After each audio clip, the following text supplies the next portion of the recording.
Good evening friends. मेरा नाम प्रवीण भारद्वाज है और मैं आज आपके लिए एक चैप्टर लेके आया हूँ, डाइस यानी कि पासा। और पासे में हम याद करेंगे दो तरह के पासे में अंतर निकालेंगे। एक होगा सिंपल पासा जिसको बोलते हैं साधारण पासा, दूसरा होगा स्टैंडर्ड डाइस यानी कि मानक पासा।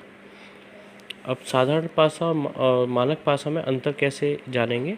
जब भी हमारे पास कोई भी डाइस या पासा दिया होगा तो उसके दो सतह का योग अगर 7 आता है तो वो हमारा साधारण पासा कहलाएगा। जैसे अगर हम पहला पॉइंट लेते हैं,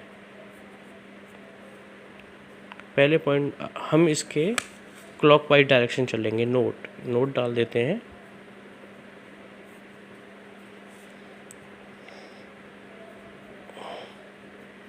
चेक,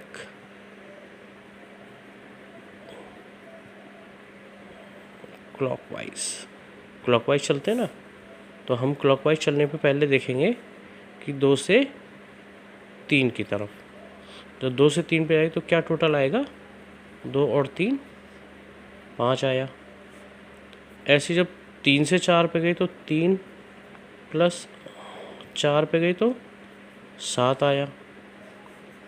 और जब फिर से 4 प्लस 2 किया तो 6 आया। तो हमारा जो रूल कहता है कि value sum of two surface will be 7 resultantly। तो ये क्या कहलाएगा? ये कहलाएगा हमारा सिंपल डाइस। अब स्टैंडर्ड डाइस कैसे निकालेंगे? अब स्टैंडर्ड डाइस का एक सीधा सीधा रूल होता है। आप अगर देखेंगे स्टैंडर्ड डाइस में क्या है कि हमारे पास 1 है, 5 है और 4 है। इसको भी हम क्लॉकवाइज डायरेक्शन में देखेंगे। क्लॉकवाइज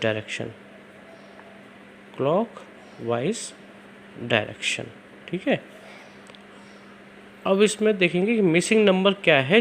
जो मिसिंग है उसका और उसके अपोजिशन में मान लीजिए जैसे 1 है और 1 के आगे हम ऐसा क्या ऐड करेंगे कि 7 निकल के आए। तो जो मिसिंग है तो मिसिंग हमारा क्या आएगा? इसके अपोजिट हम 6 मान के चलेंगे। 6 और 1 7।